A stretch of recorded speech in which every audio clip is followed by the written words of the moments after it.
Cash വേണമെന്നാ വെക്കടാ phone. എന്താ മോളെ, നിനക്കെന്നെ ഓർമ്മയുണ്ടോടി? ചെറുപ്പത്തിലെങ്ങാണ്ട് കണ്ടതല്ലേ? നിന്റെ അച്ഛന്റെ കൂടെ നീ വീട്ടിലും വന്നിട്ടുണ്ട്. ഇതാ മോളെ ക്യാഷ് നട്ട്. നിനക്കിത് വലിയ ഇഷ്ടമല്ലേ? പിന്നെ നീ ഇപ്പൊ ഉള്ളത് ഞങ്ങളുടെ നാട്ടിലല്ലേ?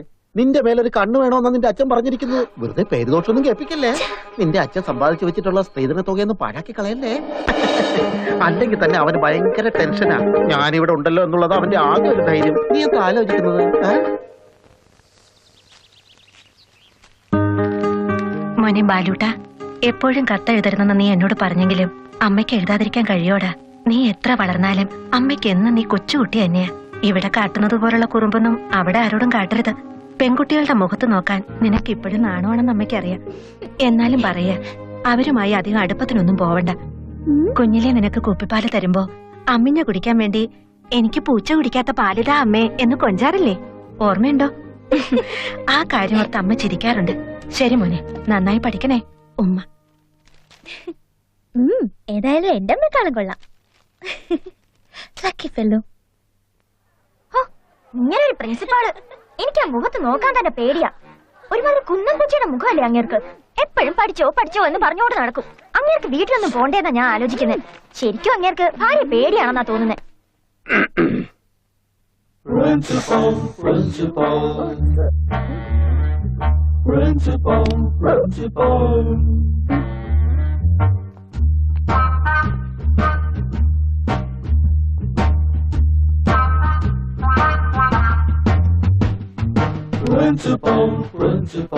ഇന്ന് വ്യാഴാഴ്ച ആയതുകൊണ്ട് രക്ഷപ്പെട്ടടിയാ. മൗനപഥത്തില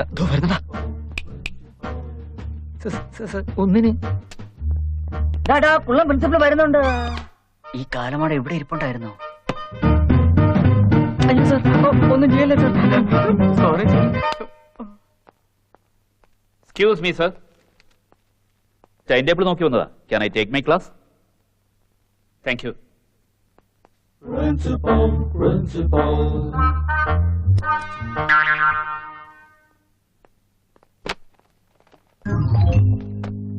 My dear students, stand upon the bench.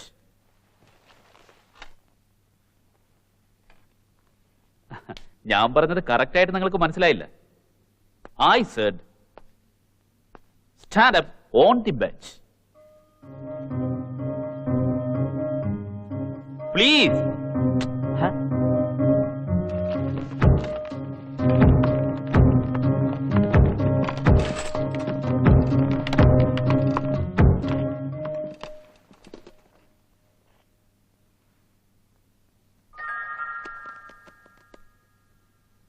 എപ്പോഴും റൊട്ടീൻ പോലെ ഒരേ ബെഞ്ചിൽ തന്നെ ഒരേ പ്ലേസിലിരുന്ന് ഇതേ ബ്ലാക്ക് ബോർഡിൽ നോക്കി ഇതേ ക്ലാസ് റൂമിൽ ഒതുങ്ങിയ നിങ്ങൾ ഇപ്പോൾ ഇതാ ഇങ്ങനെ നോക്കുമ്പോൾ ആ വ്യത്യാസം കാണുന്നുണ്ടല്ലോ അല്ലേ? ജീവിതം ഇതുപോലെ തന്നെയാ. ഒരേ രീതിയിൽ മാത്രമല്ലാതെ സംതിങ് ഡിഫറെന്റ് ആംഗിളിൽ അതിനെ നോക്കി കാണാൻ ശ്രമിക്കുക. Okay okay, thank you. Sit down, sit down. Hey, നീ എന്താ എഴുന്നേൽക്കാത്തത്? ഞാൻ ഓൾറെഡി അങ്ങനെ കണ്ടു കഴിഞ്ഞു sir. Good, good, good. Keep it up. I always meet a right person like you. ഞാൻ നിങ്ങളോട് ഫിസിക്സിനെ കുറിച്ചാണ് പറയാൻ പോകുന്നത്. Physics, the king of sciences. നിങ്ങൾ ബെഞ്ചിൽ കയറി നിന്നപ്പോൾ ഒരു കാര്യം ബോധ്യമായിട്ടുണ്ടാവും. എല്ലാവർക്കും ഒരേ വസ്തുവിനെ ഒരേ രീതിയിൽ കാണാൻ സാധിക്കുകയില്ല. കുറച്ചു പേർക്ക് ശരിയെന്ന് തോന്നുന്ന കാര്യങ്ങൾ മറ്റുള്ളവർക്ക് തെറ്റായിരിക്കാം. ഈ കുട്ടി ഇഷ്ടപ്പെടുന്നത് അയാൾക്ക് ഇഷ്ടപ്പെടണമെന്നില്ല. അങ്ങനെ എല്ലാം ഒന്നു മറ്റൊന്നുമായി താരതമ്യം ചെയ്യണം. കമ്പാരിസൺ. അത് ലാബിലാണെങ്കിലും ലൈഫിലാണെങ്കിലും ശരി. That is physics. അല്ലാതെ ഫിസിക്സ്, ഐ മീൻ ലൈഫ്, ഈ 200 പേജുള്ള പുസ്തകത്തിൽ ഒതുക്കിയിട്ട് no way, I don't believe it. So physics എന്നാൽ ഇതാണെന്ന് മനസ്സിലായെങ്കിൽ, അങ്ങനെ ഒരു കോൺഫിഡൻസ് നിങ്ങൾക്കുണ്ടെങ്കിൽ ഈ പുസ്തകം നിങ്ങൾക്ക് ആവശ്യമില്ല. അക്ഷരാർത്ഥത്തിൽ പറയുകയാണെങ്കിൽ ഇത് നിങ്ങൾക്ക് കീറിയെറിയാം.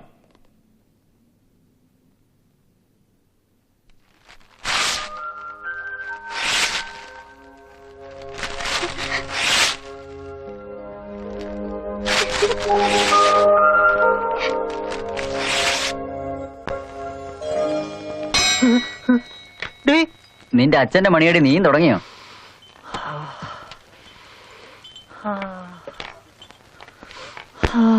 പുതിയ പുസ്തകത്തിന്റെ വാസന നല്ല രസമല്ലേടാ?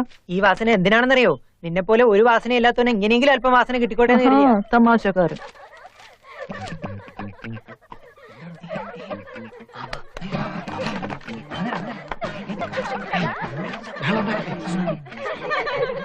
Stop stop stop.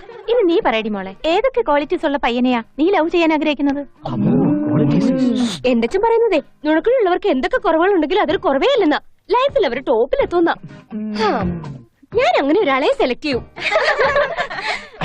നിനക്ക് നുണക്കുഴിയുണ്ടല്ലോ, അവളെ ട്രൈ ചെയ്യടാ. അതിനവൾ ആരാണെന്ന് അറിയാം, എങ്ങനെയാടാ ഒക്കെ കണ്ടുപിടിക്കടാ. നിനക്കോ? അതേടി നീ പറ. എനിക്ക് ബൈക്ക് നന്നായി റൈഡ് ചെയ്യുന്നവനെയാ ഇഷ്ടം.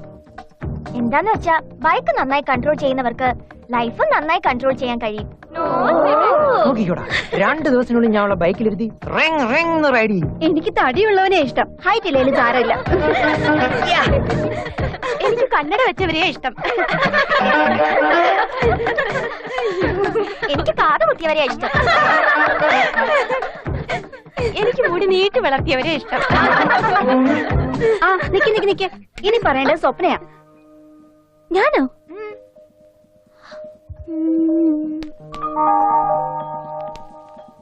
എനിക്ക് ഹെയർ സ്റ്റൈൽ ആണെങ്കിൽ അത് വേണ്ട വേണ്ട. ഡ്രസ്സിങ്ങിനെ കുറിച്ച് എനിക്ക് പറയാൻ പറ്റുന്നില്ലടി. എന്താ പറ്റാത്തെ? ഞങ്ങൾ പറഞ്ഞില്ലേ. ഒന്ന് പറ സ്വപ്ന. എന്തൊരു പറയാ, നാണാവണടി.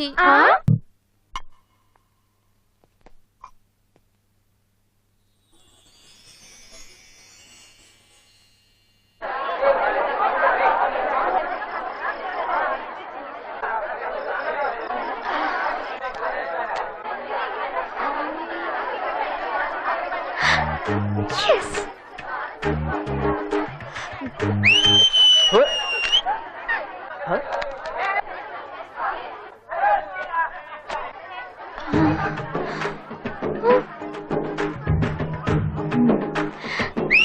One, two, three. Hey.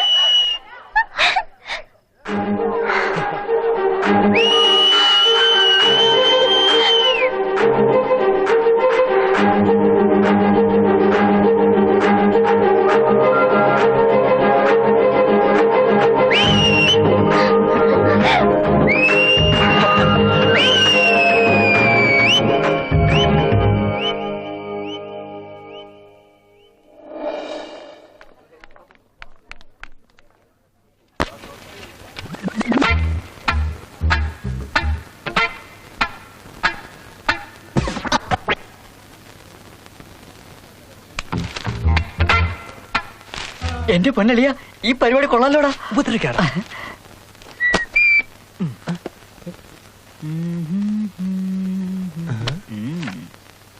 എന്താടാ പുസ്തകത്തിന്റെ എൻഡ് നീ ആദ്യം വായിക്കുന്നത്? നമ്മൾ എൻഡിങ് ആദ്യമേ മനസ്സിലാക്കിയ ഇടയ്ക്ക് നിന്നെ പോലുള്ളവർ ഒന്ന് ഡിസ്റ്റർബ് ചെയ്താലും വലിയ പ്രോബ്ലം ഇല്ലല്ലോ. ആ വടിക്കില്ല ഇങ്ങോട്ടും. ഗംഭീര വായനയാണല്ലോ. നോക്കട്ടെ.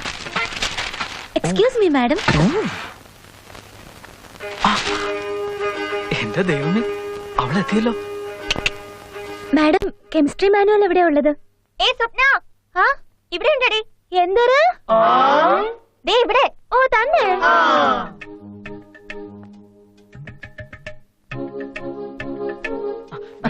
എന്താ? എനിക്ക് കെമിസ്ട്രി എന്ന് പറഞ്ഞാലേ തലയിലോട്ട് ഒരു വക കയറും. എനിക്ക് അവളോടൊന്ന് സംസാരിക്കണം. സംസാരിക്കാനോ? നീ ഒന്ന് ചുമ്മാ ഇരിക്കുന്നുണ്ടോ? പ്രിൻസിപ്പാൾ അറിഞ്ഞ രണ്ടിനെ തല്ലിക്കൊന്ന് കുഴിച്ചു പോടൂടാ. ആ മുടി കണ്ടോ? എന്താ നീളാൻ നോക്കി. ഒറിജിനൽ തന്നെ ആയിരിക്കോടാ. ഒന്ന് വലിച്ചു. അയ്യോ മറ്റേ ചുമ്മാ ഒറ്റ നിമിഷം ഒന്ന് നിൽക്കാമോ?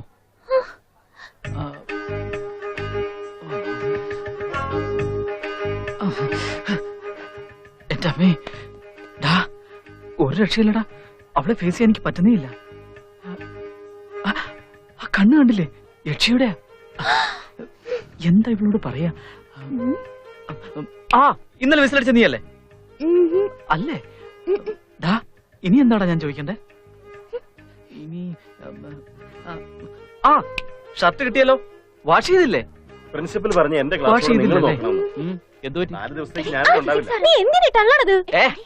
ഏത് പട്ടിക്കാട്ടിന്നാ വരുന്നേ? ഇത് എന്ത് ലാംഗ്വേജാ? നന്നായി സംസാരിക്കാൻ അറിയില്ലേ? ഇനി ഒരിക്കൽ കൂടി അങ്ങനെ സംസാരിച്ചോണ്ടല്ലോ, നിന്റെ ആ നീളം മുടിയില്ലേ അത് കട്ട് ചെയ്ത് കളയും ഞാൻ.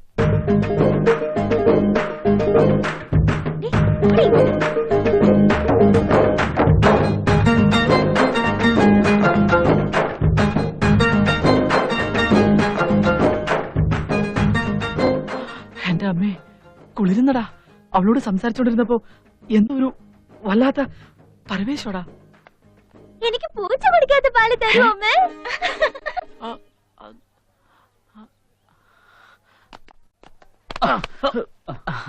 Sorry sir. എന്താടാ ലവ്? അല്ല സർ, അട്രാക്ഷൻ. അട്രാക്ഷൻ എന്തോ ആണ് സർ. അത് ലവോ അട്രാക്ഷൻ എന്തായാലും എനിക്ക് അവളെ വേണം, അത്ര തന്നെ. ഹേയ്, നിനക്കെന്നല്ലടാ, ഈ പ്രായത്തിൽ എല്ലാവർക്കും ഇങ്ങനെയാ തോന്നുന്നത്. പക്ഷെ ബാലു, നിനക്കുള്ള ടാലന്റിന് മുമ്പിൽ ലക്ഷം പേരെ കിട്ടും.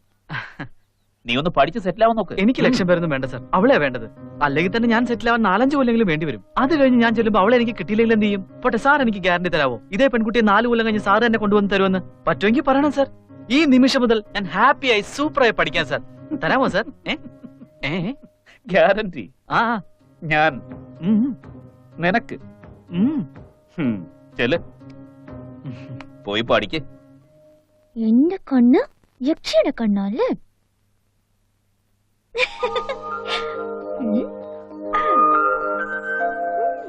സ്വപ്ന, എന്താ നോക്കുന്നത്?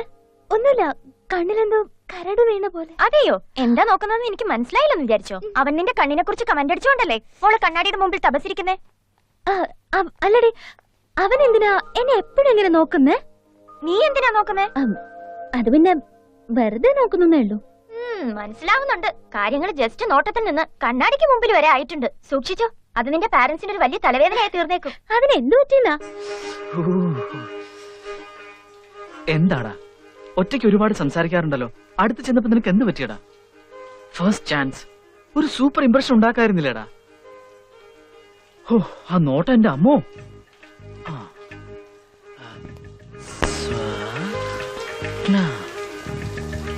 സ്വപ്ന,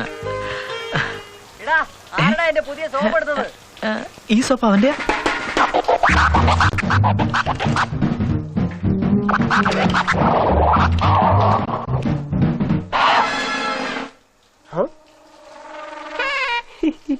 എന്റെ ഹൃദയം എവിടെയോ വീണുപോയി. കണ്ടുകിട്ടുന്നവർ തിരികെ തരിക. എക്സലന്റ്. ആരെഴുതിയതാണെങ്കിലും നന്നായിരിക്കും. Nice, very nice.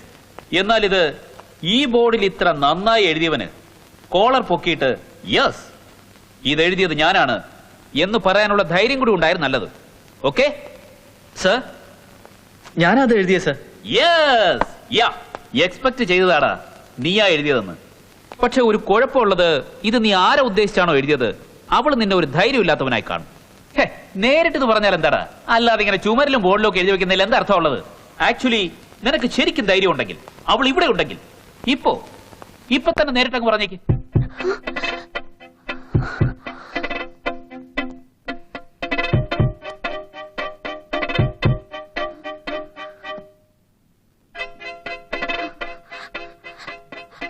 എന്താടാ പേടി തോന്നുന്നുണ്ടല്ലേ? എപ്പോഴും ലോകത്ത് തെറ്റിയെന്നവരാ പേടിക്കുന്നത്. നിനക്ക് എന്തൊക്കെയോ തെറ്റിയെന്നതായൊരു തോന്നലുണ്ടല്ലേ? എല്ലാം സാറ് തന്നെ ഡിസൈഡ് ചെയ്യണം. ഞാൻ പറഞ്ഞു എനിക്ക് പേടിയാണെന്ന്. സാറല്ലേ പറഞ്ഞ എല്ലാം ഡിഫറെന്റ് ആംഗിളിൽ നോക്കി കാണണമെന്ന്. ഞാനും ഡിഫറെന്റ് ആയിട്ട് എനിക്ക് ഇഷ്ടമുള്ളപ്പോ പറഞ്ഞോളാം. Wow. Sit down, sit down.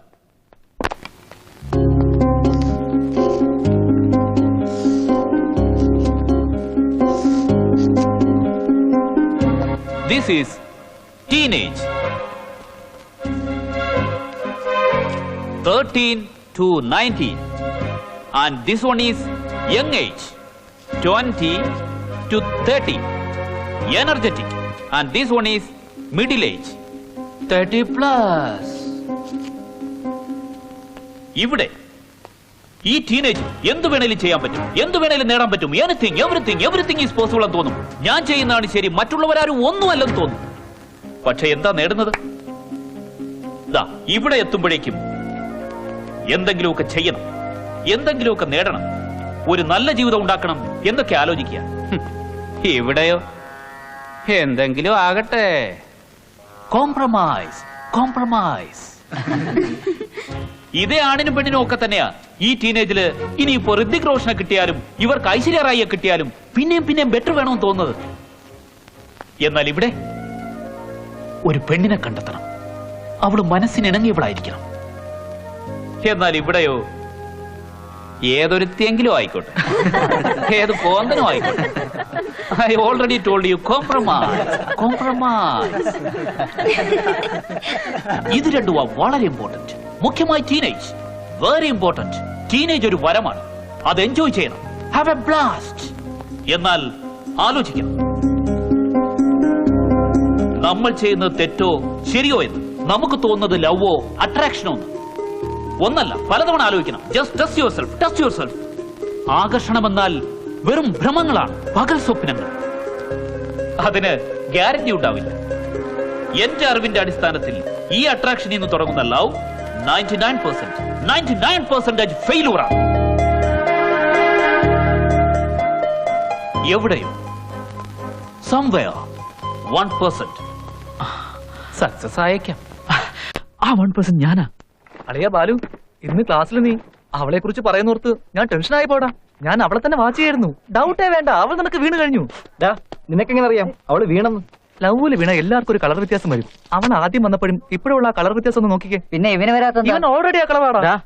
എനിക്കറിയാം അവൾ എനിക്ക് വീണെന്ന്. അതുകൊണ്ടല്ലേ ഞാൻ നാളെ അവൾക്ക് ലവ് ലെറ്റർ കൊടുക്കാൻ പോകുന്നേ. എന്താ ലവ് ലെറ്ററോ? എന്നാ നീ കുടുങ്ങിയടാ. നീ അവളുടെ കയ്യിൽ ലെറ്റർ കൊടുത്താൽ ഉടനെ അവൾ അത് പ്രിൻസിപ്പാളിന്റെ കൈ കൊണ്ട് കൊടുക്കും. അയാൾ നിന്റെ അച്ഛനെ വിളിച്ച് നിന്റെ ടി സി കൊടുത്തിട്ട് എങ്ങോട്ട് നോക്കാതെ വണ്ടി വിട്ടോളാൻ പറയും. ആ, നീ ടെൻഷൻ ആവാതടാ. ഇരുന്ന് ഷർട്ട് കഴുകുക.